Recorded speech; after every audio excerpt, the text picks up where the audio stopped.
परमहंस सद्गुरू स्वामी मकरंदनाथ महाराज यांचं प्रवचन 8 ऑगस्ट। भगवंताच्या नामाने मनःशांतीची प्राप्ती। सारे संत आपल्याला सांगतात की नाम प्रेमाने घ्यावे, तळमळीने, चिकाटीने, अंतर्मुखतेने घ्यावे। पण आधी नाम घेणारे थोडे असतात। हरिनाम जपे तो नर दुर्लभ असे ज्ञानेश्वर महाराज म्हणतात, कारण नामामध्ये गोडीच निर्माण होत नाही। आपण जरा कुठे नाम घ्यायला बसलो की आपल्याला जांभई येते, नाम घ्यायचा कंटाळा येतो। स्वामी माधवनाथ म्हणायचे, जेवण करताना कोणाला जांभई आल्याचे दिसत नाही, परंतु नाम घेताना, प्रवचन ऐकताना जांभई हमखास येते। याचे कारण या गोष्टींची तेवढी आवड नसते। नामाची आवड निर्माण होण्यासाठी आधी नामस्मरण म्हणजे काय हे पाहणे महत्त्वाचे आहे। नामस्मरणात सुरुवातीला वैखरीने शांतपणे बसून नाम घ्यावे, नंतर ते नाम वैखरीमधून मध्यमेमध्ये, मध्यमेमधून पश्चंतीमध्ये आणि पश्चंतीतून परावाणीमध्ये असे मुरत जाते।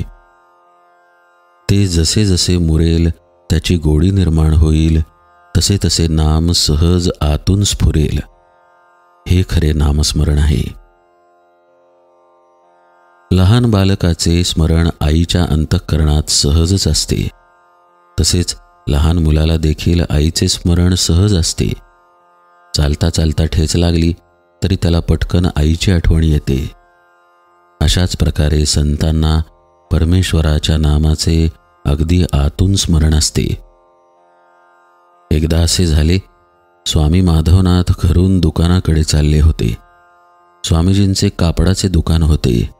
स्वामीजी चिंतनामध्ये मग्न होते, त्यामुळे अगदी सरळ पाहत चालले होते। एक माणूस घाई गडबडीने त्यांच्या शेजारून जाताना त्याचा स्वामीजींना जोरात धक्का लागला। तेव्हा तो माणूस चटकन सॉरी सॉरी म्हणाला आणि त्याचवेळी स्वामीजींच्या मुखातून नकळत हरी हरी असे शब्द निघाले। अंतःकरणात खोल गेलेले नाम असे कोणत्याही क्षणी बाहेर येते। नामस्मरण आपण जितके प्रेमाने करू तितकी त्याची गोडी वाढत जाते। मनातील अवांतर विचार आपोआपच कमी होत जातात आणि नाम अंतरात खोल उतरते। गुरुदेव रानडे यांच्या संप्रदायात सुरुवातीस वेगाने नाम घ्यायला सांगतात, का तर इतर अवांतर विचारांना थाराच मिळू नये म्हणून। अशा पद्धतीने वेगाने नाम घेता घेता मन त्या नामाबरोबर एकरूप होऊन जाते आणि दुसरे विचार येतच नाहीत। हळूहळू ते नाम देखील शांत शांत होत जाते। त्यावेळी नाम घेणारा, नामधारक, नाम आणि ज्याचे नाम घेतो तो परमात्मा अगदी एकरूप होऊन जातात। अशा प्रकारे नाम घेता घेता मनाची शांती प्राप्त होते, आनंद, प्रेम, समाधान लाभते। म्हणून तर सारे संत एकमुखाने नामाची महती गातात।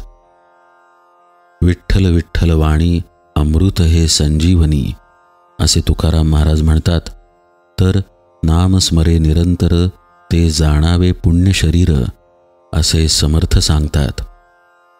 ज्ञानेश्वर महाराज म्हणतात, हरिमुखे म्हणा, हरिमुखे म्हणा, पुण्याची गणना कोण करी। एकनाथ महाराज म्हणतात, वाचे म्हणा रामनाम, तेणे निवारे क्रोध काम, संसाराचा श्रम नुरे काही तिळमात्र।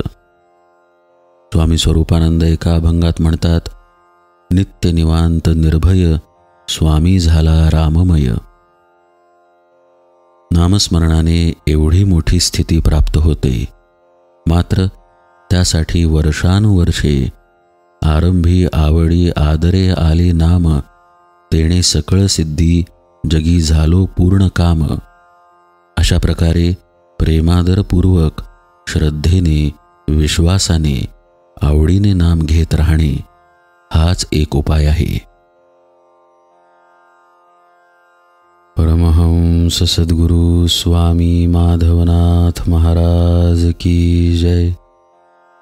सब संतन की जय। जय जय रघुवीर समर्थ।